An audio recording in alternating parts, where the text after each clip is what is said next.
മലയാള ഭാഷ ഉത്ഭവിച്ചത് എവിടെയാ? മലയാള ഭാഷ നമുക്ക് ഈ രാമനെയും കൃഷ്ണനെയും ഒക്കെ എവിടുന്ന് കിട്ടി? രാമനും കൃഷ്ണനും ഇവിടെ വന്നിട്ട് പറഞ്ഞു തന്നോ? ഇല്ല. ശ്രീരാമകവിയുടെ ഇരാമചരിതം പാട്ടാണ്. ദ്രവിഡ സംഘാതാക്ഷര നിബദ്ധം യദുകമോന വൃത്തവിശേഷയുക്തം പാട്ട്. പാട്ടിന്റെ ലക്ഷണം ലീലാതിലകം. ആ പാട്ടുകളാണ്. പാട്ടില്ലായിരുന്നുവെങ്കിൽ ഈ കേരളത്തിൽ രാമനെ അറിയില്ല. പാട്ടില്ലായിരുന്നെങ്കിൽ അറിയില്ല. നൃത്തവും കലയും ഉണ്ടായപ്പോഴാണ് മണിപ്രവാളം ഉണ്ടായത്, അല്ലേ?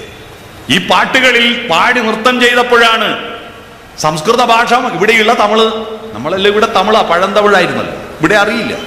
നമ്മുടെ തമിഴ് അവർക്കും മനസ്സിലാവുന്നില്ല. അങ്ങനെയാണ് അങ്ങ് ഒഡീസയിൽ നിന്നും ബീഹാറിൽ നിന്നെല്ലാം കുറച്ച് നൃത്തക്കാരികളെ കൊണ്ടുവന്ന്, ഭരതനാട്യക്കാരികളെ കൊണ്ടുവന്നിട്ട് കുത്തമ്പലങ്ങൾ ഉണ്ടാക്കിയിട്ട് അവിടെ നൃത്തം ചെയ്യാൻ ആരംഭിച്ചത്. നൃത്തം കണ്ടപ്പോ ആളുകൾ പോയപ്പോ ആ നൃത്തക്കാരികൾ ഈ ബ്രാഹ്മണരുടെ വേശ്യകളായി മാറി, ദേവദാസികൾ കൂത്തച്ചിമാരായി മാറി. അങ്ങനെ എന്റെ നാട്ടിലൊക്കെ ബയച്ചേന ദേഷ്യം വന്നാല് ചില സ്ത്രീകളെ വിളിക്കും, എന്താ കൂത്തച്ചി മോളെ? കൂത്തച്ചി എന്ന് പറഞ്ഞാൽ വേശ്യ എന്നർത്ഥം. കൂത്താടുന്ന അച്ചിമാർ വേശ്യകളായി മാറി. ആ വേശ്യാ തരുണികളെ പ്രാപിക്കുവാൻ വേണ്ടിയിട്ട് പോകുന്ന ആളുകളുടെ ക്യൂ നിൽക്കുമ്പോഴുള്ള ചുടുനെടുവീർപ്പുകളിൽ നിന്നാണ് മലയാള ഭാഷ ഉണ്ടായത്. സംസ്കൃതവും തമിഴും കൂട്ടിക്കലർന്നിട്ട് ആദ്യത്തെ മണിപ്രവാള സാഹിത്യകൃതികൾ ഉണ്ണിയച്ചി ചരിതം, ഉണ്ണിയാടി ചരിതം, ഉണ്ണിച്ചിരുദേവി ചരിതം, വൈശിക തന്ത്രം, ചന്ദ്രോത്സവം. ഇതൊരു വലിയ തന്ത്രമായിരുന്നു. എന്ന് പറഞ്ഞാൽ കുറച്ച് സെക്സ് കൂട്ടിയാൽ ആളുകൾ ഇത് ആകർഷിക്കും എന്ന് പറഞ്ഞാൽ ഉണ്ണിയച്ചി, ഉണ്ണിയാടി, ഉണ്ണിച്ചിരുദേവി എന്നൊക്കെ പറഞ്ഞാൽ അന്നത്തെ സൂപ്പർ വേശ്യ സ്ത്രീകളാ. അവരുടെ അംഗോപാംഗ വർണ്ണനകളും അവരുടെ കാമലീലകളും വർണ്ണിക്കുന്നതാണ് ഈ കൃതികൾ. വൈശിക തന്ത്രം എന്ന് പറയുന്നത് മുത്തശ്ശിയായിരിക്കുന്ന ഒരു പഴയ ഓൾഡ് വേശ്യ കൊച്ചുമകൾക്ക് വേശ്യാവൃത്തിയുടെ ബാലപാഠങ്ങൾ പറഞ്ഞു കൊടുക്കുന്ന വൈശിക തന്ത്രവും.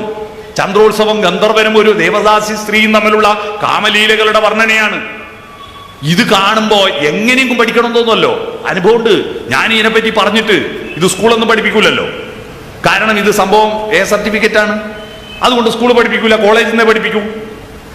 ഞാനിതൊരു സ്ഥലത്ത് നിന്ന് പ്രസംഗിച്ചിട്ട് പുറത്തിറങ്ങിയപ്പോ 2 ചെറുപ്പക്കാർ സ്വകാര്യം എന്നെ വിളിച്ചു കൊണ്ടുപോയിട്ട് ചോദിച്ചു, ആ പുസ്തകം എഴുതിയാൽ കിട്ടുമെന്ന്. കാരണം ഇത് സംഭവം അറിയുന്നു, അല്ലേ? ആ താല്പര്യം ജനിപ്പിക്കാൻ വേണ്ടിയിട്ട് പാടി നൃത്തം ചെയ്യുന്ന കൂത്തമ്പലങ്ങളിൽ അവിടെ കുറെ നാട്ടുകാർ വന്നു.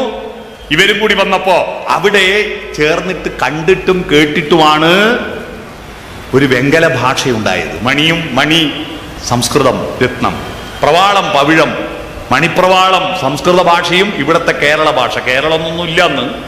ഇവിടുത്തെ തമിഴിന്റെ ഒരു രൂപം ഇത് ചേർന്നിട്ടുണ്ടായ മണിപ്രവാളമാണ് ആദ്യത്തെ ട്രാൻസ്ഫോർമേഷൻ. സംസ്കൃതവും തമിഴിൽ നിന്ന് മാറിയിട്ട് മലയാളത്തിലേക്കുള്ള മാറ്റം കലയിലൂടെയാണ്, വികാരങ്ങളിലൂടെയാണ്. അങ്ങനെ സൃഷ്ടിച്ചു. അതിനെയാണ് പിന്നീട് സംസ്കാരം. അതോടുകൂടി പക്ഷേ സാംസ്കാരികമായി നമ്മൾ തകർന്ന് തരിപ്പണമായി. വേശ്യാ തരുണികളുടെ പുറകെ നടക്കലാണ് കേരള സംസ്കാരം എന്നൊരു ധാരണ വരികയും മലയാള ഭാഷയ്ക്ക് ശീലാവതി മലയാളം എന്നൊരു പേര് വരികയും ചെയ്തു. എന്ന് പറഞ്ഞാൽ പെൺമലയാളം എന്ന് ഒരു പേര് വരികയും ചെയ്തു. അപ്പൊ അതിൽ നിന്ന് ആധ്യാത്മിക ദർശനങ്ങളിലേക്ക് ഇവിടെ കൊണ്ടുവന്നത് ശ്രീരാമകവിയുടെ ഊഴിയിൽ ചെറിയവർക്ക് തിരിയാൻ വേണ്ടിയിട്ടാണ്. സാധാരണ മനുഷ്യർക്ക് മനസ്സിലാവുന്ന ഭാഷയിൽ ഇരാമചരിതം പാട്ടുണ്ടായത്. ഇരാമൻ എന്ന് പറയാൻ കാരണം ദ്രാവിഡ അക്ഷരമാല, തമിഴ് അക്ഷരമാലയാ. യാരാലാവ എന്നതിന് ഇരാമൻ, ഇലങ്ക എന്നൊക്കെയാ പറയാ. ഈ കൂട്ടിയിട്ടേ പറയൂ. അങ്ങനെ ഇരാമചരിതം.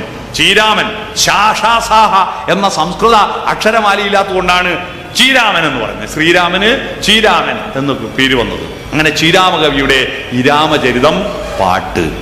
അത് കഴിഞ്ഞിട്ടോ കൃഷ്ണനെ അറിഞ്ഞത് എങ്ങനെയാ? കൃഷ്ണപ്പാട്ട്. പിന്നെയോ ആധ്യാത്മിക ദർശനങ്ങൾ അറിഞ്ഞത് എങ്ങനെയാ? കിളിപ്പാട്ട്. ഈ പാട്ട് കിളിയുമായിട്ട്, ഈ കിളി നമ്മുടെ മലയാള ഭാഷയുടെ വളർച്ചയിൽ ഒരു പ്രധാനപ്പെട്ട പങ്കാണല്ലോ കിളി. ഈശ്വരൻ തന്ന നിധിയോ പരമേശ്വരി എന്തും കിളിയോ. പാർവതിയുടെ തോളത്തൊരു കിളിയുണ്ടെന്നാ ശിവൻ പാർവതിയോട് ഈ കഥ പറഞ്ഞു കൊടുത്ത. ഈ ശിവനെ കൊണ്ട് പാർവതിയോട് കഥ പറഞ്ഞു കൊടുക്കാൻ കാരണം ശൈവ വൈഷ്ണവ സംഘടനകളായിരുന്നു. ഭാരതത്തിൽ വലിയ സംഘടനകൾ നടന്നിട്ടുണ്ട്. ഒരു വേള ദേവാസുര യുദ്ധങ്ങൾ പോലും ശൈവരും വൈഷ്ണവരും തമ്മിലാണ്.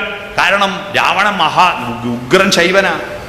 രാവണകൃത ശിവസ്തോത്രമുണ്ടല്ലോ. രാവണകൃത ശിവസ്തോത്രമാണ് ബാഹുബലി സിനിമയിൽ. ആ വലിയ ശിവലിംഗം എടുത്തിട്ട് ബാഹുബലി പോകുമ്പോൾ ഉള്ള പാട്ട് കേട്ടിട്ടുണ്ടോ? വലിയ ബീജിയം വെച്ചിട്ടുള്ള ജടാകടാഹസംഭ്രമ ഭ്രമം നിലിംബ നിർജരി വിലോലവി ജീവല്ലരി വിശാലമാന മൂർധനി എന്നത് രാവണൻ എഴുതിയെന്നാ പറയപ്പെടുന്നത്. കാരണം രാവണന്റെ കൈ ഈ കൈലാസത്തിന്റെ അടി കുടുങ്ങിപ്പോയപ്പോ രക്ഷപ്പെടാൻ വേണ്ടിയിട്ട് ശിവനെ സ്തുതിച്ചതാണ് ഈ മന്ത്രം ഉണ്ടായെന്നൊക്കെ പറയുന്നു. ഞാൻ പറഞ്ഞു വന്നത് രാവണൻ നല്ല ശൈവനാ. ശൈവ വൈഷ്ണവ സംഘടനമാണ് രാമരാവണ യുദ്ധം എന്ന് വേണമെങ്കിൽ പറയാം.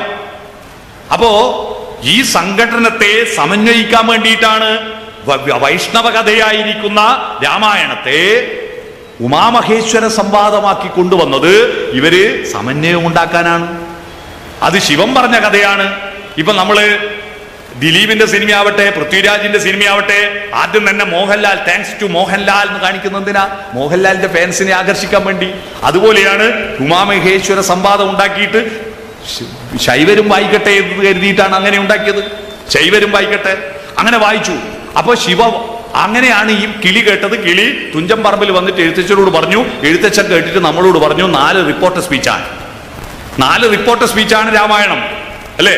ഒരാൾ മറ്റൊരാൾ പറയുന്നത് വേറൊരാൾ കേട്ട് വേറെ മൂന്നാമത്തെ ആളോട് പറഞ്ഞു, അയാൾ നമ്മളോട് പറയുന്നു, 4ാമത്തെ ആളാണ് നമ്മൾ. Reporter speech. ആ കിളി എന്താണ്? ഈ കിളി കിളിപ്പാട്ടെന്ന് പറയുന്നത് എന്താ? സംസ്കൃത ശ്ലോകങ്ങളുടെ ഛന്ദസ്സുകളിൽ നിന്ന് നമ്മുടെ നാടിന്റെ സ്വന്തം നാടോടി ഗാനങ്ങളുടെ ഈണങ്ങളിലേക്ക്, താളങ്ങളിലേക്ക്, വൃത്തത്തിലേക്ക് കൊണ്ടുവന്നതാണ് കിളിപ്പാട്ട്. കേക, കാകളി, കളകാഞ്ചി തുടങ്ങിയ വൃത്തങ്ങളിലേക്ക് ആധ്യാത്മിക ദർശനങ്ങൾ, ശ്രദ്ധര, കുസുമമഞ്ജരി അല്ലെ, ശാർദൂല വിക്രീഡിതം തുടങ്ങിയ കട്ടുകട്ടിയായിരിക്കുന്ന ശ്ലോകങ്ങൾ ചൊല്ലി പറയുന്നതിൻ്റെ ഇടയിൽ, അതിൻ്റെ ഇടയിൽ സാധാരണ മനുഷ്യർക്ക് മനസ്സിലാവുന്ന ഭാഷയിൽ സംസ്കൃത ശ്ലോകങ്ങൾക്ക് പകരം താരിൽ തന്വീ കടാക്ഷഞ്ചല മധുപകുലാരാമ രാമാജനാനാം നീരിൽ താർബാണ വൈരാകര നികര തമോ മണ്ഡലീ ചണ്ഡഭാനോ നേരത്തതെന്നും നീയന്തൊടുകുറികളയാതെന്നും ഏഷാ കുളിക്കും നേരത്തിന്നിപ്പുറം വിക്രമ നൃവരധരാഹന്ത കൽപ്പന്തതോയേ എന്ന് കാക്കശ്ശേരി ശ്ലോകം ചൊല്ലുമ്പോ ഉദ്ദണ്ഡ ശാസ്ത്രികൾക്ക് ആ ഹന്ത എന്ന പ്രയോഗം കേട്ടിട്ട് അന്തഹന്തക്കിന്തപ്പട്ട് എന്ന് പറഞ്ഞിട്ട് പട്ടുംപളയും കൊടുത്ത കഥയെല്ലാം കേരള ചരിത്രത്തിൽ രേഖപ്പെടുത്തി വെച്ചിട്ടുണ്ട് സാമൂതിരിയുടെ സദസ്സിൽ. ഇത്തരത്തിലുള്ള ശ്ലോകങ്ങളിൽ നിന്ന് മോചിപ്പിച്ചിട്ട് നമ്മുടെ നാടൻ ശീലികളിലേക്ക്, അതിനാദ്യം എഴുത്തച്ഛനല്ല, പാലാഴി മധുദാൻ പാലിച്ചു പോരുന്ന കോലാദീനാഥനുദയവർമ്മൻ ആജ്ഞയെ ചെയ്യയാൽ എന്ന് പറഞ്ഞിട്ട് എഴുതിയ പാട്ട് അല്ലേ? ആ പാട്ട് എന്താ കൈകൊട്ടിക്കളി പാട്ടിൽ വേണ്ട പാടാ, നമ്മുടെ വടക്കം പാട്ടിന്റെ തച്ചോളിപ്പാട്ടുകളുടെ ഈണത്തിലും പാടാം. മഞ്ചരിയുടെ ഒരു കരുത്താണത്. മഞ്ചരിയുടെ കരുത്ത് എന്താ? അത് ഗോപന്മാരെല്ലാരും ഭജനമോരോന്നിൽ ഗോരസമോരോന്നേ പുരിച്ചപ്പോൾ, ഈ സാധനം കൈകൊട്ടിക്കളിപ്പാട്ടിൽ ഗോപന്മാരെല്ലാരും ഭാജനമോരോന്നിൽ ഗോരസമോരോന്നേ പൂരിച്ചപ്പോൾ പാഞ്ഞു ചെന്നോരോരോ ചാട്ടിൽ കരേറിയിട്ട് പാഞ്ഞു തുടങ്ങിനാൻ നന്ദനുമായി എന്ന ഈണത്ത് പാടാ.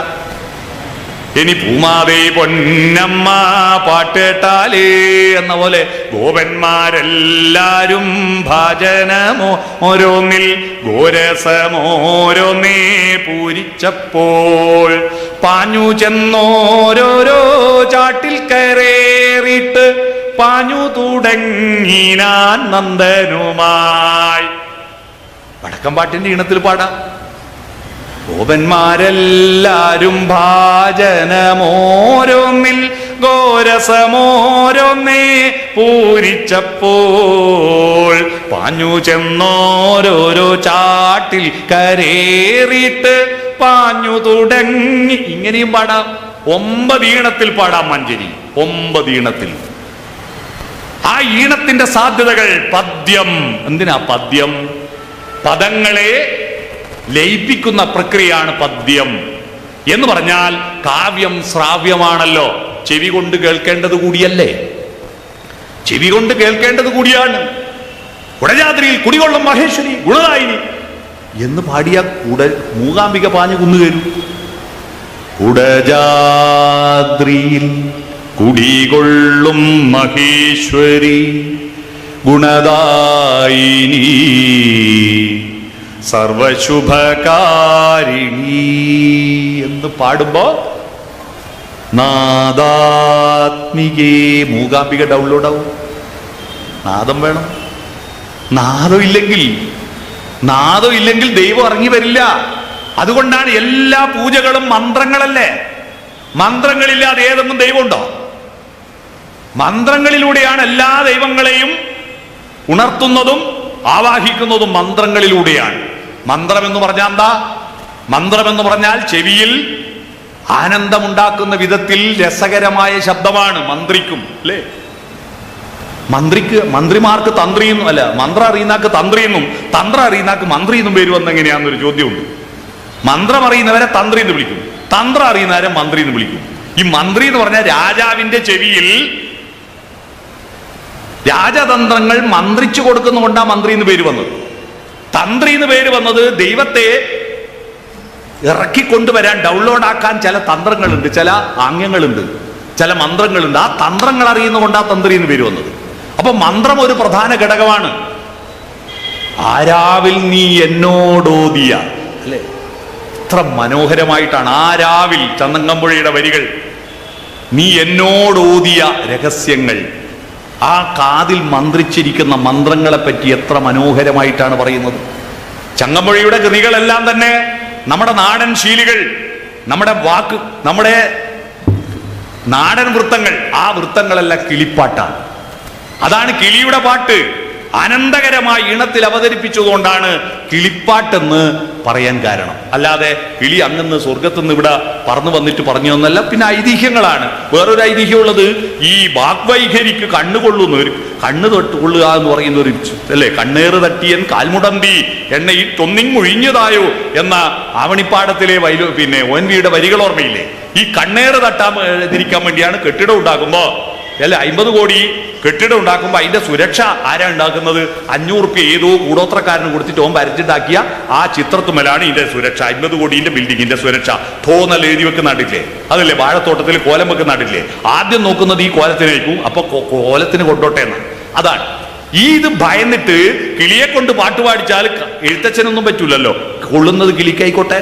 കിളി എന്ന് പറഞ്ഞാൽ ഒരു ലഗ്നം, ഒരു പ്രതീകമാക്കി വെക്കുന്നു. ഇങ്ങനെ 2-3 ഐതിഹ്യങ്ങളിലൂടെയാണ് കിളിപ്പാട്ടുണ്ടായത്. പക്ഷെ ഒറിജിനൽ നമ്മുടെ നാടൻ ഈണങ്ങളാണ്. കാരണം കാവ്യം ശ്രാവ്യമാണ്, ചെവി കൊണ്ട് കേൾക്കേണ്ടത് കൂടിയാണ്. അപ്പൊ ചെവി കൊണ്ട് കേൾക്കുമ്പോൾ 2 തരത്തിലുള്ള കണക്ഷൻ നമ്മുടെ തലച്ചോറിൽ ഉണ്ടാവുന്നു. ഒന്ന് ചിന്തയും, ഒന്ന് സരസ്വതിയുടെ 2 മുലകളാണ്. സംഗീതവും സാഹിത്യവും സരസ്വത്യ സ്തനദ്വയം ഏകമാവാദ മധുരം പരമാലോചനാമൃതം. സംഗീതത്തിന് വ്യാഖ്യാനങ്ങൾ വേണ്ട. ലാ ലാ ലാ ലാ ലാ ലാ ലാ ലാ ലാ ലാ ലാ ലാ ലാ ലാ ലാ എന്ന് പറയുമ്പോൾ ലാക്ക് എന്താ അർത്ഥം? ഒന്നും വേണ്ട. അത് ആവാദ മധുരമാണ്.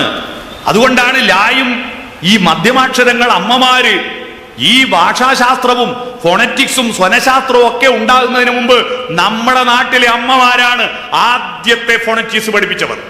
അവര് ഈ തമിഴിൽ നിന്ന് മലയാളം രൂപപ്പെടുന്ന കാലഘട്ടത്തിൽ കുട്ടികളെ ഉറക്കുന്ന അമ്മമാര് സംസ്കൃതത്തിന്റെ വ്യഞ്ജനാക്ഷരങ്ങൾ കാഖാ കാഖാങ്ങ എന്നുള്ള അക്ഷരങ്ങൾ ഉച്ചരിച്ച് താരാട്ടുപാട്ട് പാടിയാൽ അതിന്റെ കഠോര ശബ്ദം കൊണ്ട് കുട്ടി ഉറങ്ങൂല. എന്നാൽ കുട്ടിക്ക് അക്ഷരം വ്യഞ്ജിക്കണ്ടേ? സ്വരം മതിയോ? ആ ഈ ഊ പോരല്ലോ. അപ്പൊ സ്വരവും പറ്റൂല, വ്യഞ്ജനവും പറ്റൂല. അതിന്റെ മധ്യമത്തിൽ 4 അക്ഷരമുണ്ട്. ആ 4 അക്ഷരങ്ങളാണ് അമ്മമാര്. ഈ ഭാഷാശാസ്ത്രം പഠിച്ചിട്ടല്ല, ആ 4 അക്ഷരങ്ങളെ കൊണ്ടാണ് താരാട്ട് പാടുന്നത് അമ്മമാര്, അല്ലേ? തമിഴ്നാട്ടിൽ നിന്ന് പാടുന്ന ഏറ്റവും കൂടുതൽ പാട്ട് യാ യാ യാ യാ നയാ. നമ്മള് രാരീ രാരീരം രാരോ രാ ലാ ലാ ലാ ലാ ലാ ലാ ലാ ലാ ലാ ലാ ലാ ലാ വാവേ വാവം വാവോ യാരാ ലാവ. മധ്യമാക്ഷരവും താരാട്ടുപാട്ടും തമ്മിലുള്ള ബന്ധം മനസ്സിലായോ? അതിൻ്റെ നാദത്തിൻ്റെ അതിൻ്റെ സാധ്യത ഉപയോഗിച്ചിട്ടാണ് കുട്ടികൾക്ക് കേൾക്കാൻ സുഖമുള്ള കാവ്യം ശ്രാവ്യമാകുന്നത്. അതിന് നല്ല പച്ചയായിട്ട് നമുക്കൊരു ഉദാഹരണമുണ്ട്. കാളിദാസൻ വള്ളത്തോൾ വയലാർ. ഇതിന് 3 എടുക്കുക. അതിൽ സംഗീതം ചേർക്കുമ്പോൾ ഒരു മാറ്റം നിങ്ങൾ നോക്കിക്കോ. കാളിദാസൻ കുമാരസംഭവത്തിൽ പാർവതിയെ വർണ്ണിക്കുന്ന ഒരു ഭാഗമുണ്ട്. പാർവതിയുടെ തപസ്സിനെ വർണ്ണിക്കുന്നത് എന്തൊരു മനോഹാരിതയാണ്. പാർവതിയെക്കുറിച്ച് ഒന്നും പറഞ്ഞില്ല. പാർവതിയുടെ ശരീരത്തിലൂടെ ഒഴുകുന്ന ഒരു മഴത്തുള്ളിയുടെ റൂട്ട് വർണ്ണിച്ചു. ഒരു മഴത്തുള്ളി പാർവതിയുടെ കൺപീലികളിൽ വന്ന് വീണിട്ട് സ്ഥിതാക്ഷണം പക്ഷ്മസു താടിതാധര ഇങ്ങനെ റൂട്ട് വർണ്ണിക്കുക കാളിദാസൻ. ഇത് വള്ളത്തോൾ മലയാളത്തിലേക്ക് വിവർത്തനം ചെയ്ത് കുമാരസംഭവത്തിന്റെ വിവർത്തനത്തിൽ ഇങ്ങനെയാ പറഞ്ഞത്: ക്ഷണമിമകളിൽ നിന്നടർന്നു തല്ലി ചുണ്ടിൽ കുളിർമുല മേലഥ വീണുടൻ തകർന്ന് വലികളിലിടറി നാഭിച്ചുഴിയിലിറങ്ങി നവീന വർഷബിന്ദു. ഇതാണ് വള്ളത്തോളിന്റെ വിവർത്തനം. ഇനി ഇതൊരു സിനിമാ പാട്ടിൽ വയലാറ് കയറ്റിയത് നിങ്ങൾ നോക്കൂ, എത്ര മനോഹരമാണ്. കൺപീലികളിൽ തങ്ങി ചുണ്ടിലെ കമല കൂമ്പുകൾ നുള്ളി മാറിൽ വീണ് തകർന്നു ചിതറി മൃദുരോമങ്ങളിലിടറി പൊക്കിൽ കുഴിയിൽ തടാകമായൊരു പവിഴമഴത്തുള്ളി പണ്ടു ശ്രീ പാർവതിയെ പോലെ നിന്നെയും പുഷ്പിണിയാക്കി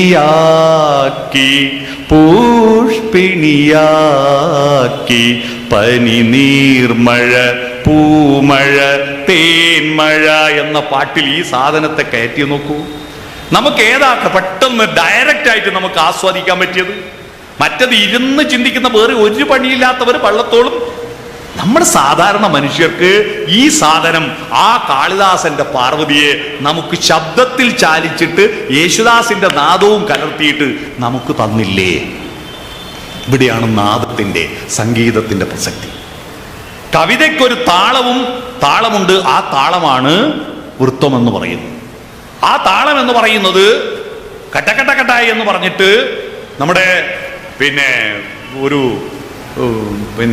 ട്രാക്ടർ പോകുന്ന ശബ്ദം പോലെയാണ് ഏത് സംസ്കൃത ശ്ലോകങ്ങൾ. ട്രാക്ടർ പോകുന്ന താള ആക്ക കുലുങ്ങി. എന്നാൽ ഒരു ഇന്നോവ കാറ് പോകുന്നത് പോലെയാണ് നമ്മുടെ ഈ ഭാഷാവൃത്തങ്ങൾ. നല്ല സുഖമായിട്ട് ആസ്വദിക്കാൻ പറ്റിയ കാവ്യം സുഗേയം. അത്ര മനോഹരമായിട്ടാണ് അതിനെപ്പറ്റി പറഞ്ഞത്. കാവ്യം സുഗേയം. എന്താ സുഗേയം? ഗേയം പാടാൻ പറ്റിയതാണ്. ഗേയം ഗാനത്തിന് പറ്റിയത്. സുഗേയം നന്നായി പാടാൻ പറ്റിയത്. കാവ്യം സുഗേയം കഥരാഗവീയം കർത്താവ് തുഞ്ചത്തുളവായ ദിവ്യൻ പാടുന്നതോ ഭക്തിമയസ്വരത്തിൽ ആനന്ദലബ്ധിക്കിനി എന്തു വേണം എന്ന വള്ളത്തോളിന്റെ തോണിയാത്രയിലെ മനോഹരമായ വരികളാണിത്. സുഗേയമാണ്. ആ സുഗേയമാകുമ്പോ നമ്മുടെ സാധാരണ ധാരണകളുടെ കവാടബന്ധനം നടത്തി അദ്വിതീയമായൊരു കാൽപ്പനിക സാങ്കല്പിക ലോകത്തിലേക്ക് മനുഷ്യന്റെ അന്തരാത്മാവിനെ ഉണർത്താൻ കഴിയുന്ന പ്രത്യേകത നാദത്തിനുണ്ട്. ആ നാദത്തിന്റെ സാധ്യതകൾ മലയാള ഭാഷ ഏറ്റവും നന്നായി ഉപയോഗപ്പെടുത്തിയത് ചങ്ങമ്പുഴയുടെ കാലഘട്ടത്തോടുകൂടിയാണ്. ആശാനെയും വള്ളത്തോളിനെയും ഉള്ളൂരിനെയും മറന്നിട്ടല്ല ഞാനിത് പറയുന്നത്. പക്ഷേ അവരുടെ കാവ്യങ്ങൾ സംസ്കൃത ശ്ലോകങ്ങൾ ഒരു ട്രാക്ടറിന്റെ കുലുക്കമാണെങ്കിൽ ഒരു സാധാരണ ബസിന്റെ കുലുക്കത്തിലേക്ക് ആധുനിക കവിത്രയങ്ങളുടെ കവിതയിലേക്ക് വന്നു. അവിടുന്ന് ഇങ്ങോട്ട് ചങ്ങമ്പുഴയിലേക്ക് എത്തുമ്പോഴാണ് ഒരു ഇന്നോവയുടെ സ്മൂത്ത് മൂവിങ്ങിലേക്ക് കവിതയെ മാറ്റിയെടുത്തത്. അതുകൊണ്ട് ആർക്കും അതിൻ്റെ പ്രാസപ്രയോഗങ്ങളാവട്ടെ, അതിൻ്റെ ശബ്ദഭംഗികളാവട്ടെ, ശബ്ദം ഇങ്ങനെ ആവർത്തിച്ച് ഇങ്ങി എന്ന് കേൾക്കുമ്പോൾ കനകച്ചിലങ്ക കിലുങ്ങി എന്നങ്ങാറ്റ് ഇംഗ്ലീഷിലേക്ക് ഏതെങ്കിലും ഒരുത്തൻ അതേ ഭാവത്തിൽ തർജ്ജമ ചെയ്തിട്ടുണ്ടെങ്കിൽ അവന് നോബൽ സമ്മാനം കൊടുക്കണം. ആവോ? കനകച്ചിലങ്ക കിലുങ്ങി എന്ന് പറഞ്ഞാൽ അതിൻ്റെ ഒരു ഇംഗ്ലീഷ് നിങ്ങൾ സങ്കല്പിച്ചു നോക്കിയാട്ടെ, അതിൻ്റെ മൂല്യം മുഴുവൻ ചോർന്നു പോകും. കാരണം അതിൽ ശബ്ദഭംഗി, മലയാളിത്വത്തിന്റെ നമ്മുടെ മണ്ണിന്റെ മണമുള്ള ഒരു ശബ്ദഭംഗിയുണ്ട് അതിന്. ആ ശബ്ദഭംഗിയെ ഏറ്റവും ഫലപ്രദമായി ഉപയോഗപ്പെടുത്തിക്കൊണ്ട് അദ്വിതീയമായിരിക്കുന്ന ഒറ്റപ്പത്തിയൊടായിരമുടലുകൾ കെട്ടുപിണഞ്ഞൊരു മണിനാഗം. ലോക ക്ലാസിക്കുകളിൽ ഇത്രയും മനോഹരമായ വരിയുണ്ടോന്ന് എനിക്ക് സംശയമാണ്. സാധാരണ ഒരുപാട് മുടിയെപ്പറ്റി വർണ്ണിക്കാറുണ്ട്. ഒരുപാട് തലകളുള്ള പാമ്പിനെ പറ്റി പറയാറുണ്ട്. എന്നാ ഒരു തലയും 1000 ഉടലുള്ള പാമ്പിനെ മറ്റാർക്കും അവതരിപ്പിക്കാൻ കഴിയില്ല. ഒരു തലയും 1000 ഉടലുള്ള പാമ്പ്, ഒറ്റപ്പത്തിയോട് 1000 ഉടലുകൾ കെട്ടുപിണഞ്ഞൊരു മണിനാഗം, ചന്ദനലതയിലതോ മുഖശയനം ചന്തമൊടിങ്ങനെ ചെയ്യുമ്പോൾ വിലസി വിമലേ ചെറിയൊരു പനി നീരലർച്ചൂടിയ നിൻ ചിഗുരഭരം. തന്റെ പ്രേയസിയുടെ മുടിക്കെട്ട്, അറ്റം കെട്ടിയിട്ട മുടിക്കെട്ട്, ആ അറ്റമാണ് ഒരു തല, ഉടല് മുടി, 1000 ഉടലുള്ള മുടി പാമ്പിന്റെ ഉടല്, തല അതിന്റെ തുമ്പ് കെട്ടിയിട്ട ആ മുടി. ആ മുടിയിൽ ഒരു ഒരു പനിനീർ ദളം ചൂടിയിരിക്കുന്നത്, ഒരു പത്തിയും 1000 ഉടലുള്ള ഒരു പാമ്പ് ചന്ദനവള്ളിയിൽ തലകീഴായി കിടക്കുന്നത് പോലെ. എൻ്റെ അമ്മോ, ഇങ്ങനെയൊരു സങ്കല്പം ആർക്കവതരിപ്പിക്കാൻ പറ്റും? വിലസി വിമലേ ചെറിയൊരു പനിനീരൽ ചൂടിയ നിൻ ചിഗുരഭരം. മലയാളികളുടെ സൗന്ദര്യത്തിന്റെ സങ്കല്പം തീർത്തത് ഈ ഒരു കവിതയാണ്. അതിൽ നിന്ന് രക്ഷപ്പെടാൻ സ്ത്രീകൾ എത്ര കാലം പിടിപെട്ടിട്ടാന്നറിയോ പിന്നെ ഈ ഷാമ്പൂ തേച്ചിട്ട് പാറുന്ന മുടിയാക്കിയത്. മനസ്സിലായോ? അറ്റം കെട്ടിയിട്ട നമ്മുടെ മനോഹരമായ ഒരു സിനിമാ പാട്ട് തന്നെയുണ്ട് അല്ലേ, സുന്ദരി. ഞാൻ നിർമ്മലേരി കോളേജിൽ പഠിക്കുമ്പോ ഹിറ്റ് പാട്ടായിരുന്നു സുന്ദരി, ആ സുന്ദരി, ആ സുന്ദരി, നിൻ തുമ്പു കെട്ടിയിട്ട ചുരുൾമുടിയിൽ തുളസിത്തളിരില ചൂടി തുഷാരഹാരം മാറിൽ ചാർത്തി താരുണ്യമേ നീ വന്നു. ഈ പാട്ടായിരുന്നു ഞങ്ങളുടെയൊക്കെ അന്നത്തെ പ്രണയസങ്കല്പങ്ങൾ രൂപപ്പെടുത്തിയത്. ഞാൻ കഴിഞ്ഞ കൊല്ലം അതേ കോളേജിൽ വേറൊരു പരിപാടിക്ക് പോയി. അവിടെ പോയപ്പോൾ ഗാനമേള നടക്കുന്നുണ്ടായിരുന്നു. സുന്ദരി പാട്ട്, പുതിയ മോഡൽ. സുന്ദരി പെണ്ണേ ഹോ ഹോ ഹോ, അട്ടഹാസം, അട്ടഹാസം, ഹോ ഹോ ഹോ, അതാണ് അട്ടഹാസം. ഞാൻ ഈ കാലത്തിനനുസരിച്ചുള്ള മാറ്റത്തിന് ഞാൻ എതിരൊന്നുമല്ല. പക്ഷേ ആ പാട്ടുകളുടെ കൂട്ടത്തിൽ നമ്മുടെ പാരമ്പര്യമുള്ള മണ്ണിന്റെ മണമുള്ള ഈ വൃത്തങ്ങളും ഈണങ്ങളും ചേർന്നിട്ടുള്ള സൗമ്യതയുടെ, ശാലീനതയുടെ മാർഗം നമ്മൾ വിട്ടുകളയാൻ പാടുണ്ടോ? നമുക്ക് ശാലീനത എന്ന് പറയുന്നത് കൃത്രിമമായിട്ട് ഫോട്ടോയിൽ എടുക്കേണ്ടതും ഷെയർ ചെയ്യേണ്ടതും മാത്രമാണോ? നമുക്ക് ഹൃദയത്തിൽ അനുഭവിക്കാൻ, ഈ ശാലീനത അനുഭവിക്കാൻ നമുക്ക് നാദങ്ങൾ കൂടിയേ തീരും. കവിതകളോ, ഹൈക്കു കവിതകളുടെ കാലമാണിത്. ആ കവിതകളിൽ നമ്മുടെ കേരളത്തിന്റെ പ്രകൃതിയും കേരളത്തിന്റെ സാംസ്കാരിക മൂല്യങ്ങളും കേരളത്തിൻ്റെതായിരിക്കുന്ന ഈ നാദവൈവിധ്യവും കൂടിക്കലർത്താൻ കഴിഞ്ഞിരുന്നുവെങ്കിൽ അത്രയും മനോഹരമായ കവിതകൾ നമ്മുടെ നാട്ടിൽ ഇറങ്ങുന്നുണ്ട്. നല്ല കവിതകളുണ്ട്. നമ്മളെ ചില മാമന്മാരുണ്ട്, പണ്ടത്തൊന്നും മറക്കുകയില്ല, പുതിയതൊന്നും പഠിക്കുകയില്ല. എൻ്റെ നാട്ടിലൊരു കഥാകൃത്തുണ്ട്. അദ്ദേഹം കേരളത്തിൽ അറിയപ്പെടുന്ന ഏറ്റവും മനോഹരമായ, എനിക്ക് ഏറ്റവും ഇഷ്ടപ്പെട്ട കഥാകൃത്ത. പക്ഷെ അദ്ദേഹം കവിതകളെ പറ്റിയിട്ട് പണ്ടെഴുതിയ ONV മാത്രമാണ് കവിതയുള്ളത്, വൈലോപ്പള്ളിക്ക് മാത്രമേ കവിത എഴുതാൻ പറ്റിയിട്ടുള്ളൂ, പുതിയതൊന്നും കവിതയില്ല എന്ന് പറഞ്ഞിട്ട് അദ്ദേഹം ഒരു കഥ എഴുതി. കഴിഞ്ഞ ദിവസം മാതൃഭൂമിയിൽ വന്നു. എൻ്റെ അമ്മോ, ഇങ്ങനെയൊരു പൊട്ടക്കഥ ഞാൻ ഇപ്പൊ അടുത്തൊന്നും വായിച്ചിട്ടില്ല. അയാൾ പണ്ട് എഴുതിയെന്ന് വിചാരിച്ചിട്ട് ഇപ്പോൾ എഴുതിയത് മോശം നന്നാവണമെന്നുണ്ടോ? ഇപ്പൊ എഴുതിയ കവിതകൾ, നല്ല കവിതകൾ അദ്ദേഹം കാണുന്നില്ല. നല്ല കവിതകൾ, വളരെ രസകരമായ PK പാറക്കടവിന്റെയും സോമൻ കടലൂരിന്റെയും അതുപോലെ പവിത്രൻ തീക്കുനിയുടെയും ഒക്കെ കവിതകൾ, ഗംഭീരമായ കവിതകളുണ്ട്, നല്ല കവിതകളുണ്ട്. റഫീഖ് അഹമ്മദിന്റെ കവിതകളുണ്ട്. അതൊന്നും നമ്മൾ കണ്ടില്ലെന്ന് നടിക്കരുത്. പക്ഷെ ആ കവിതകളിൽ ഉള്ള പ്രശ്നം എന്താ? എന്തുകൊണ്ട് അത് ജനകീയമായി സംവദിക്കപ്പെടുന്നില്ല? കവിതകൾ കാനനച്ചായയിൽ ആടുമയിക്കാൻ ഞാനും വരട്ടെയോ നിന്റെ കൂടെ എന്ന വരി അറിയാത്തവൻ മലയാളിയല്ല. അതുപോലെ എല്ലാവർക്കും അറിയുന്ന ഒരു വരി എഴുതാൻ ഒരു കവിക്കും കഴിയാതിരിക്കുന്നത് ആ വരി, കാനനച്ചായയിൽ ആടുമയിക്കാൻ ഞാനും വരട്ടെയോ നിന്റെ കൂടെ. അതിലൊരു നാദമുണ്ട്, ഒരീണവുമുണ്ട് എന്നതുകൊണ്ടാണ്. പാടില്ല പാടില്ല നമ്മെ നമ്മൾ, ആ നാദത്തിലൂടെ മലയാളി നമ്മൾ പാടെ മറന്നൊന്നും ചെയ്തുകൂടാ, നിന്നെ ഒരിക്കൽ കൊണ്ടുപോകാം പ്രണയത്തെ നിഷേധിക്കാതെ, ഇന്നിപ്പോ വേണ്ട എന്ന് പറയുന്ന അവസ്ഥയിലേക്ക് ക്ഷമയോടുകൂടി പ്രണയത്തെ കൈകാര്യം ചെയ്യാനുള്ള പാഠങ്ങളായിരുന്നു അന്നത്തെ മലയാളിക്ക് ചങ്ങമ്പുഴ കൊടുത്തത്. ഇതേ പാട്ട് ഇന്ന് സിനിമയിലേക്ക് വന്നപ്പോ ഞാനും വരട്ടെ ഞാനും വരട്ടെ ആടുമീക്കാൻ കാടിനുള്ളിൽ.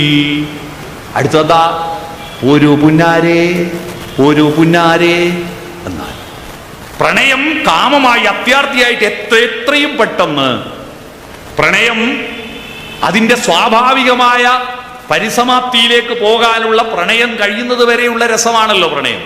കല്യാണം കഴിഞ്ഞാൽ പിന്നെ തീർന്നല്ലോ. നമ്മൾ മലയാളികൾ കല്യാണം കഴിഞ്ഞവരെ 100 പ്രാവശ്യം ഐ ലവ് യു നയിക്കൂ. കല്യാണം കഴിഞ്ഞാൽ ഒരു തവണ വയ്ക്കൂ.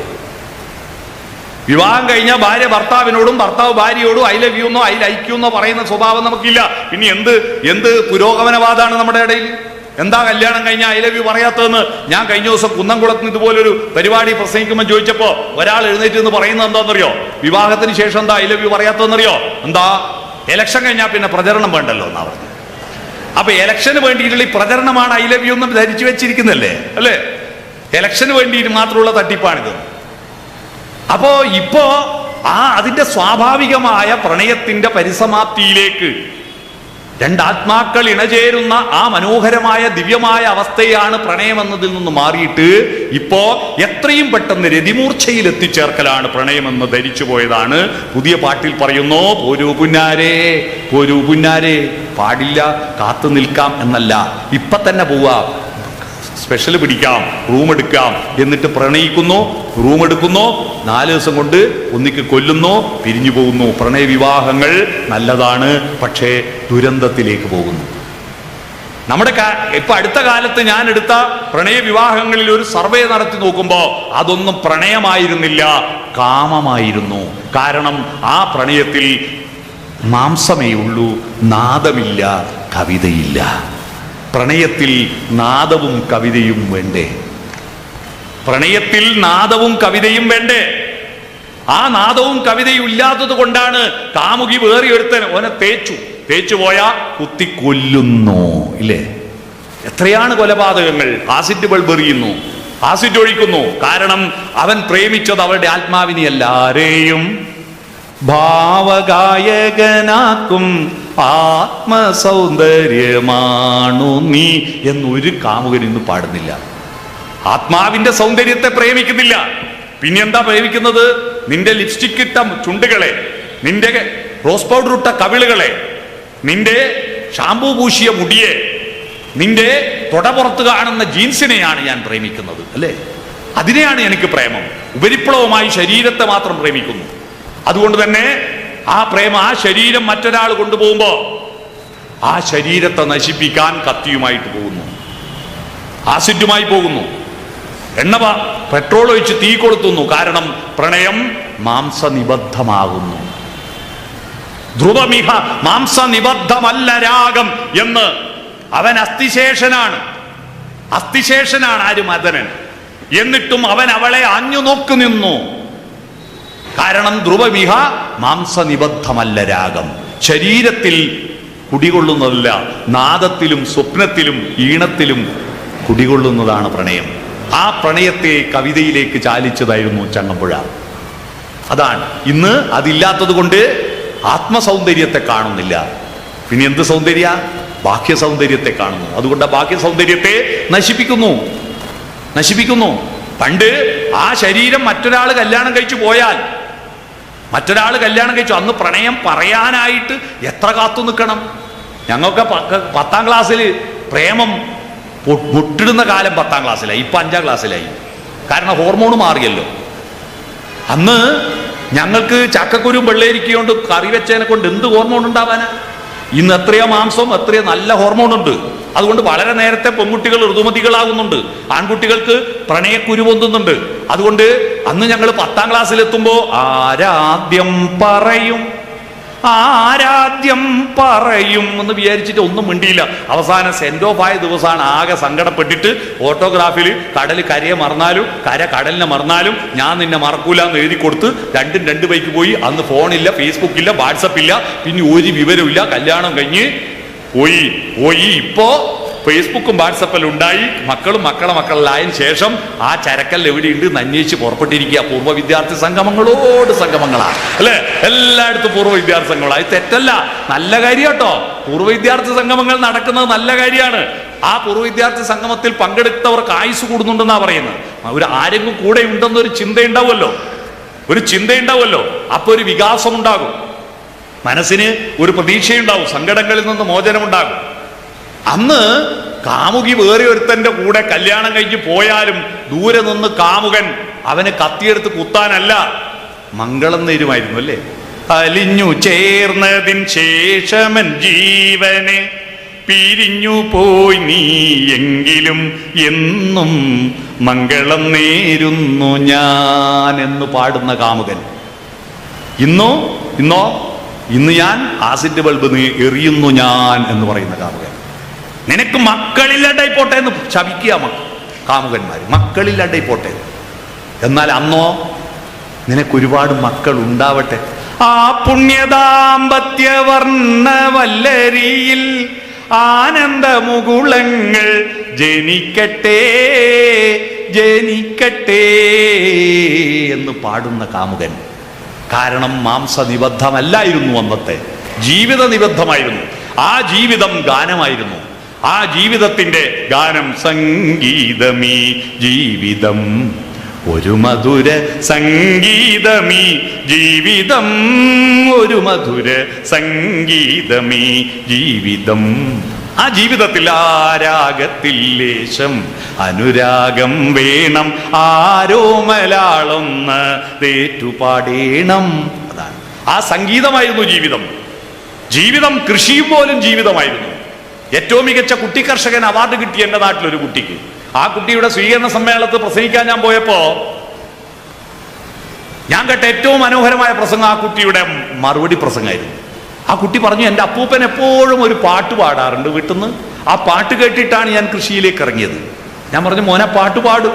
അവൻ പാടി, ചെമ്പക പൂങ്കാവനത്തിലെ പൂമരച്ചോട്ടിൽ പണ്ടൊരിക്കലൊരാട്ടിടയൻ തപസ്സിരുന്നു, വിണ്ണിൽ നിന്നും വന്നിറങ്ങിയ ഭഗവാന് പോൾ ഒരു ചന്ദനത്തിൻ മണി വീണ അവനു നൽകി. വീണക്ക് പകരം ഇന്നാണെങ്കിൽ ഒരു ആൻഡ്രോയിഡ് ഫോൺ അല്ലെ ഒരു ആപ്പിൾ ഫോൺ കൊടുത്തു എന്ന് വിചാരിക്കുക. തങ്ക സ്വപ്ന ശതങ്ങളാം തന്ത്രികൾ കെട്ടി അതിൽ സുന്ദര പ്രതീക്ഷകൾ തൻ ചായം പൂരട്ടി, ആർത്തലയ്ക്കും ഹൃദയത്തിൽ തുളുമ്പിയ ഗാനങ്ങൾ രാത്രിയും പകലും അവൻ വീണയിൽ മീട്ടി.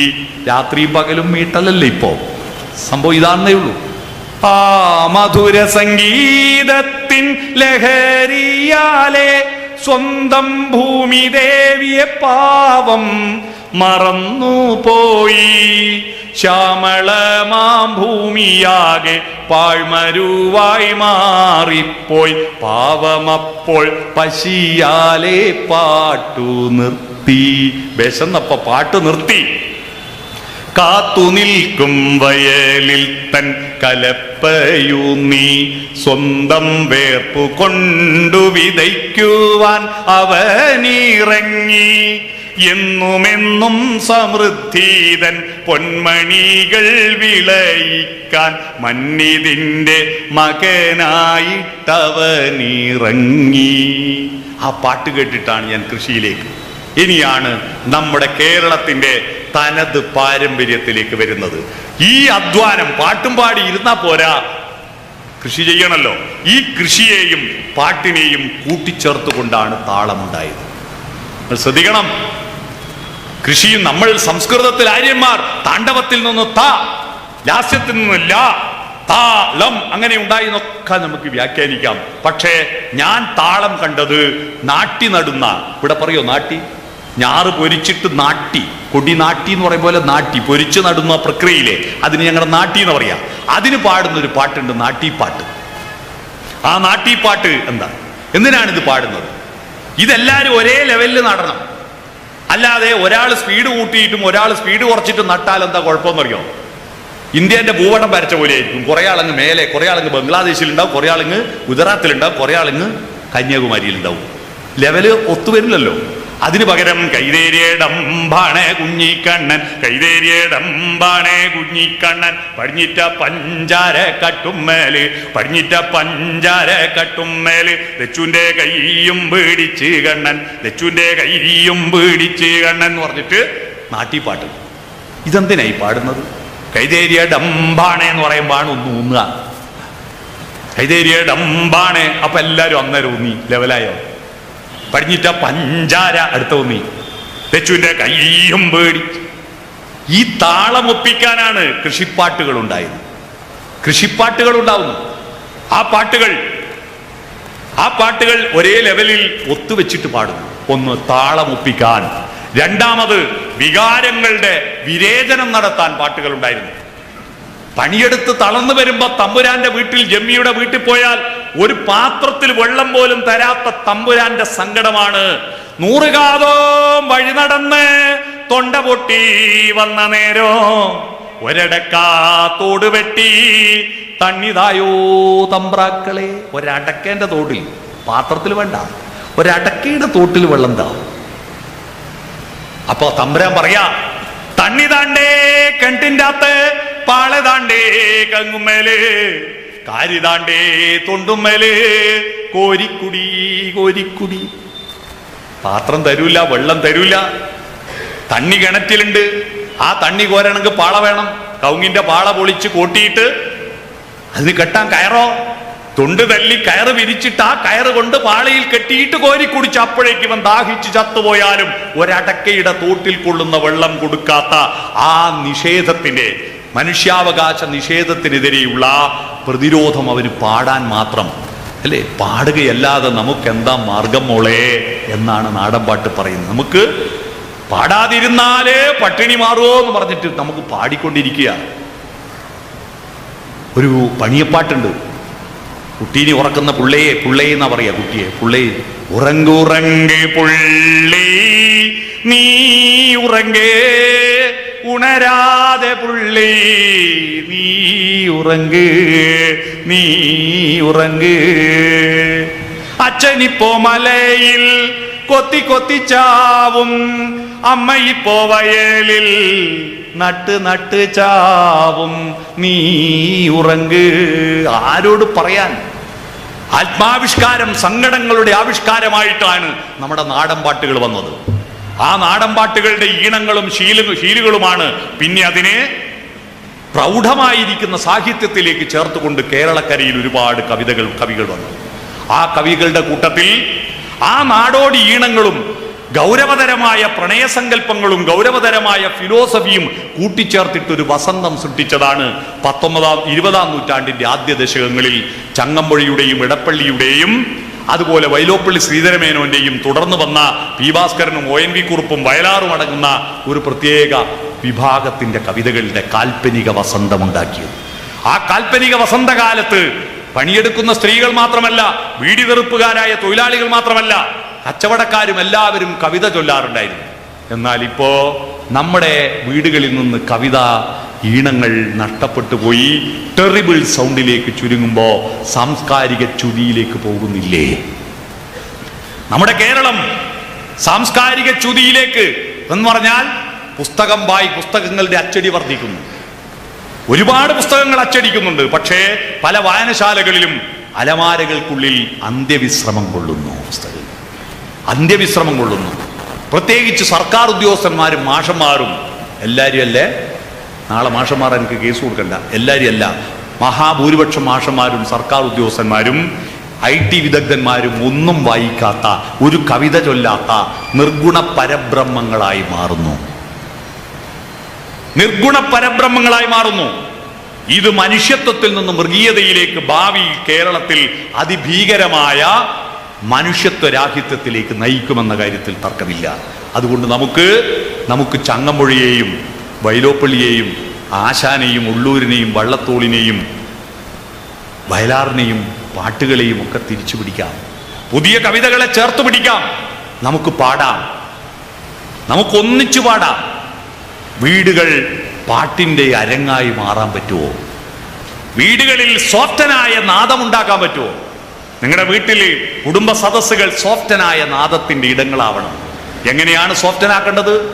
എസ് എന്ന് പറഞ്ഞാൽ സ്മൈലാണ്. SOFTAN S സ്മൈലാണ്. പുഞ്ചിരിച്ചുകൊണ്ട് വട്ടത്തിൽ ഇരിക്കാൻ പറ്റുമോ? പുഞ്ചിരിക്കാൻ മറന്നു പോകുന്നു. ഓപ്പൺ ഹേഡ്, ഹൃദയം തുറന്ന് പാടാൻ പറ്റുമോ? ഹൃദയം തുറന്ന് പറയാൻ പറ്റുമോ? കേൾക്കാൻ പറ്റുമോ? ഹൃദയം തുറക്കാത്തവരുടെ വീട്ടിലെ കുട്ടികളാണ് ചങ്കുകളെ തേടി പുറത്തു പോകുന്നത്. അച്ഛനും അമ്മയും ചങ്കല്ല. കാരണം മക്കള് ചങ്കാവില്ല ഇവർക്ക്, അതുകൊണ്ട് അവർക്കും ചങ്കല്ല. ഹൃദയം തുറന്ന് വർത്തമാനം പറയുന്ന ഇടങ്ങൾ വേണ്ടേ നമുക്ക്? അതുകൊണ്ട് നമ്മുടെ വീട്ടിൽ ഒരു ദിവസം ഒരു കവിതയെങ്കിലും ചൊല്ലാൻ പറ്റും. ഞാൻ ഈ കുടുംബശ്രീക്കാരോട് കുറെ കാലമായി പറയുന്നു, അവിടെ ഇരുന്നിട്ട് പൈസേന്റെ കണക്കും പറഞ്ഞ് പിരിഞ്ഞു പോകുമ്പോൾ ഒരു കവിത ചൊല്ലിയാൽ എന്താ, ഒരു കഥ വായിച്ചാൽ എന്താ? ഒരു കഥ വായിച്ചാൽ ഇവിടെ സ്വാഗതം പറഞ്ഞിട്ട് അധ്യക്ഷൻ എന്നെ പ്രസംഗിക്കാൻ വിളിക്കുന്നതിനിടയിൽ ഞാൻ 12 കഥ വായിച്ചു. അറിയോ? ഒരു ചെറിയ പുസ്തകം,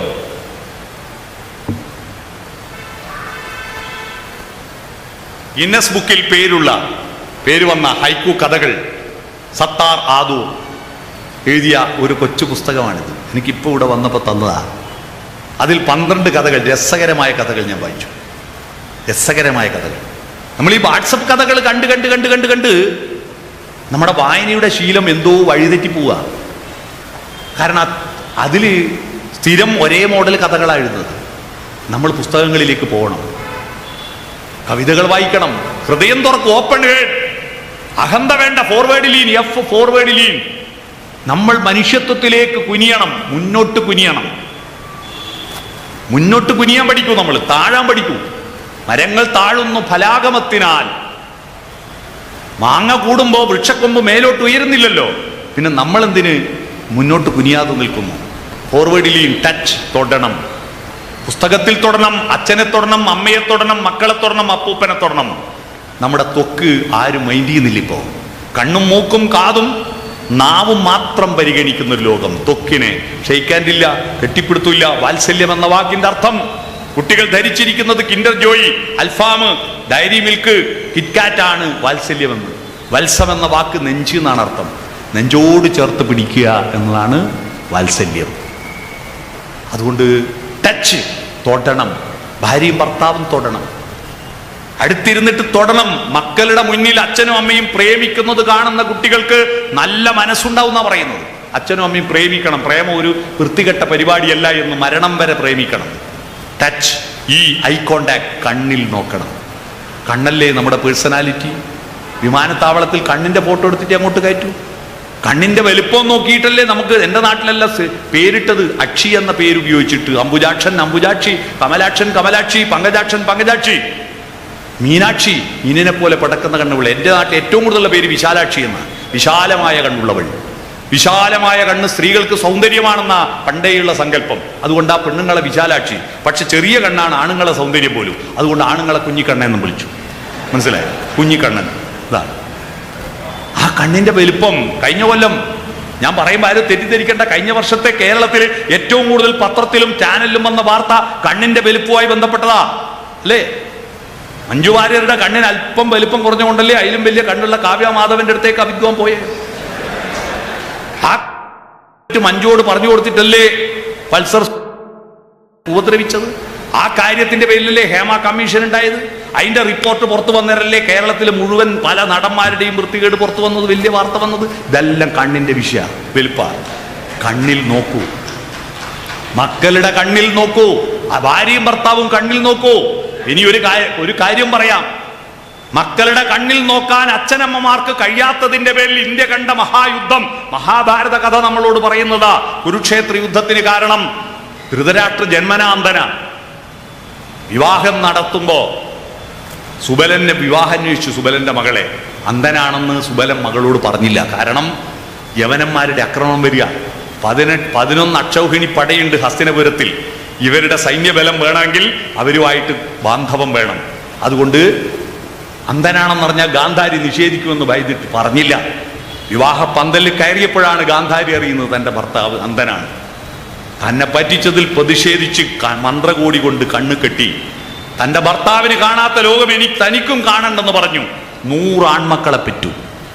100 എണ്ണത്തിനെ പെറ്റു. ഒന്നിനെ പോലും അച്ഛനും കണ്ടില്ല, അമ്മയും കണ്ടില്ല. കണ്ടോ? ഒന്നിന്റെ കണ്ണിൽ നോക്കിയില്ല. എല്ലാം നല്ല കുട്ടികളായിരുന്നു. എന്തായിരുന്നു മൂത്തോന്റെ പേര്? കൗരവന്മാരിൽ മൂത്തോന്റെ പേരെന്താ? ദുര്യോധനൻ എന്നാണ് നിങ്ങളുടെ മനസ്സിൽ വന്നത്? അല്ല, സുയോധന എന്നാ വിളിച്ചത്. സുയോധനൻ. സു എന്ന് പറഞ്ഞാൽ നല്ലതെന്ന് അർത്ഥം. അതെന്റെ പേര് സുരേഷ് ബാബു ആയതുകൊണ്ട് പറഞ്ഞല്ല. സുയോധനൻ. ആ സുയോധനൻ ദുഷിച്ച് ദുര്യോധനായി, ദുഷിച്ച് ദുശാസനായി. 100 പടഞ്ഞു മരിച്ചു. ഇവർ മരിച്ചപ്പോൾ ഒരു ചിതക്ക് തീ കൊളുത്താൻ ഒന്നും ബാക്കിയായില്ല. പുത്രവിയോഗ ദുഃഖത്താൽ കാട്ടിലേക്ക് ഓടിപ്പോയിട്ട് കാട്ടുതീയിൽപ്പെട്ട് പച്ചക്ക് വെന്ത് മരിച്ചു. എന്തേ? ഒന്നിന്റെ കണ്ണിൽ അച്ഛനും നോക്കിയില്ല, അമ്മയും നോക്കിയില്ല. ഭർത്താവിന് കണ്ണ് കാണൂലേ, ഭാര്യ ഭർത്താവിന്റെ കണ്ണാവണ്ടേ? പഴയ പാട്ട് ഓർമ്മയുണ്ടോ? ഭർത്താവ് കണ്ണ് കാണാത്തവനും ഭാര്യ കണ്ണ് കാണുന്നവളും എന്താ കൂടി പാടുന്നത്? കൺമണി നീയൻ കരം പിടിച്ചാൽ കണ്ണുകളെന്തിനു വേറെ, എനിക്ക് കണ്ണുകളെന്തിനു വേറെ. അപ്പൊ ഭാര്യ എന്താ പാടിയത്? കാണാനുള്ളത് കരളിൽ പകരാൻ ഞാനുണ്ടല്ലോ ചാരെ, കണ്ണായി ഞാനുണ്ടല്ലോ ചാരെ. പ്രിയപ്പെട്ട രക്ഷിതാക്കളെ, നിങ്ങൾക്കെല്ലാം കണ്ണുണ്ടായിട്ടും മക്കളുടെ കണ്ണിൽ നോക്കുന്നില്ല, പിന്നെ എന്തിനാ കണ്ണ്? ഐ കോണ്ടാക്ട് വേണം. അവസാനത്തെ എൻ, ജനാധിപത്യത്തിന്റെ മൂല്യമാണ് എൻ. എന്താ അത്? നോഡിങ്. സമ്മതിച്ചു കൊടുക്കാൻ തയ്യാറാവണം, തലകുലുക്കണം. ഇതൊന്നും സമ്മതിക്കൂല, ഞാൻ മാത്രം ശരി. എല്ലാവരുടെയും കുറ്റം പറയല്ലേ. നമ്മുടെ വീടുകളിൽ നിന്ന് അതാര ഗോവിന്ദം പോകുന്നത്? ഗോവിന്ദ മഹാവൃത്തിയോട്ടോനാ, പഞ്ചായത്ത് മെമ്പർ ഒന്നിനും കൊള്ളൂല, MLA പോക്കാണ്, മന്ത്രിമാർ പോക്കാം, മുഖ്യമന്ത്രി മഹാഭീകരൻ, പ്രധാനമന്ത്രി അതിലും ഭീകരൻ. ലോകത്ത് സകലയാൾ മോശ, ഒരാളേ ഉള്ളൂ ലോകത്ത് നല്ലത്. അതാരാ? ഞാൻ മാത്രം. ഇത് കേട്ട് കേട്ട് നമ്മുടെ കുട്ടികൾ I am okay, you are not okay എന്ന മനോഭാവം വളരുക. ഈ മനോഭാവം വന്നവന് ഒരാള് പറയുന്നത് കേൾക്കണ്ട. ഒരു കവിത വായിക്കാ, വേറെ ആൾ എഴുതിയ കവിത ഞാനെന്തിനു വായിക്കും? വേറെ ആൾ എഴുതിയ കഥ ഞാനെന്തിനു വായിക്കുന്നു? വായിക്കാത്തത്, യുവാക്കൾ വായിക്കാത്തതിന്റെ കാരണം അവരുടെ വൃത്തികെട്ട ഈഗോ കൊണ്ടാണ്. വായനയോടുള്ള താല്പര്യമില്ലാഞ്ഞിട്ടുള്ള ഈഗോ അവരെ സമ്മതിക്കുന്നില്ല. വേറൊരുത്തിന് എഴുതിയത് അങ്ങനെ ഞാൻ ഇരുന്ന് എൻ്റെ സമയം അങ്ങനെ കളിയില്ല, എനിക്കിതാ ഇവിടെ ഉണ്ട്, എനിക്കിവിടെ ഉണ്ട്, റീലുണ്ട്, എനിക്കിവിടെ പലതും ഉണ്ട്. അതാണ് ഈഗോ ആണ്. I am okay, you are not okay. അതുകൊണ്ട് സമ്മതിച്ചു കൊടുക്കാൻ തയ്യാറാവുന്ന, തലകുലുക്കുന്ന, smile, open head, forward lean, touch, eye contact, nodding. നമ്മുടെ കേരളത്തിന്റെ സാമ്പത്തികവും ശാസ്ത്ര സാങ്കേതികവുമായ വികാസത്തിന്റെ ഭാഗമായി കാവ്യം സുഗേയമായിട്ട് ഹൃദയം ദ്രവീകരിക്കുന്ന പ്രക്രിയ കുറയുന്നു. ഒരു കാല് വളരുന്നു, മറുകാലിന് പോളിയോ വന്നു. ഇതാണ് കേരളത്തിന്റെ സാംസ്കാരികമായ ബാലൻസ് തെറ്റാൻ കാരണം. എന്താ? ആരാ ഉത്തരവാദി? രക്ഷിതാക്കളും കവികളും സാംസ്കാരിക നായകന്മാരെല്ലാം ഉത്തരവാദിയാ. ഒരു ഭാഗത്ത് ഹൈടെക്നോളജിയുടെ ഭാഗമായിട്ടുള്ള സുഖ സൗകര്യങ്ങൾ, ഗംഭീരമായ വീട്, ഗംഭീരമായ വസ്ത്രം, ഗംഭീരമായ ഭക്ഷണം, ഗംഭീരമായ ടോയ്ലറ്റ്, ഗംഭീരമായ മുറ്റം, ഗംഭീരമായ ഇന്റർലോക്ക്, ഗംഭീരമായ കാറ്, അതെല്ലാം വളരുന്നു. ആനുപാതികമായി ആർദ്രത വളർന്നില്ലെങ്കിൽ അത് മനുഷ്യത്വത്തിന്റെ വളർച്ചയല്ല. ആനുപാതികമായി ആർദ്രത വളരണം, കാൽപ്പനികതയും സ്വപ്നങ്ങളും വളരണം. അത് വളർത്തിയെടുക്കാൻ ഇഞ്ചക്ഷനിലൂടെ കഴിയില്ല, അത് വളർത്തിയെടുക്കാൻ ഫിസിയോതെറാപ്പിയിലൂടെ കഴിയില്ല. അത് വളർത്തിയെടുക്കാൻ ഒരേ ഒരു മാർഗം നാദവും കവിതയും ഈണവും താളവുമാണ്. അതുകൊണ്ട് കേരളത്തിന്റെ സംസ്കാരത്തെ തിരിച്ചു പിടിക്കാൻ നമുക്ക് ചങ്ങമ്പുഴയുടെ പാട്ടുകളും വയലാറിന്റെ പാട്ടുകളും മാത്രം പോരാ. നമുക്കെല്ലാ കഥകളും കവിതകളും വായിച്ച് പുതിയ തലമുറയിലേക്ക് അല്പാൽപമായിട്ട് ഈ ആർദ്രതയെ സന്നിവേശിപ്പിക്കുവാനുള്ള ഒരു ഭഗീരഥ പ്രയത്നമാണ് ഇന്നത്തെ സാംസ്കാരിക നായകന്മാരെല്ലാവരും ചെയ്യേണ്ടത്. അതിനു വേണ്ടിയിട്ട് ഈ ചങ്ങമ്പുഴ സ്മാരക സമിതിയുടെ നേതൃത്വത്തിൽ നടക്കുന്ന ഈ ചങ്ങമ്പുഴ മഹോത്സവ പരിപാടി പുതിയ തലമുറയിലേക്ക്, ഇവിടെ സദസ്സിൽ നോക്കുമ്പോൾ പുതിയ തലമുറയിൽപ്പെട്ടവരുടെ എണ്ണം വളരെ വളരെ വളരെ വളരെ പരിമിതമായതുകൊണ്ടാണ് ഞാനിത് പറയേണ്ടി വന്നത്. അവരിലേക്ക് അവരെ നമുക്ക് വിട്ടുകളയാൻ പറ്റില്ല. അവര് പോകരുത്.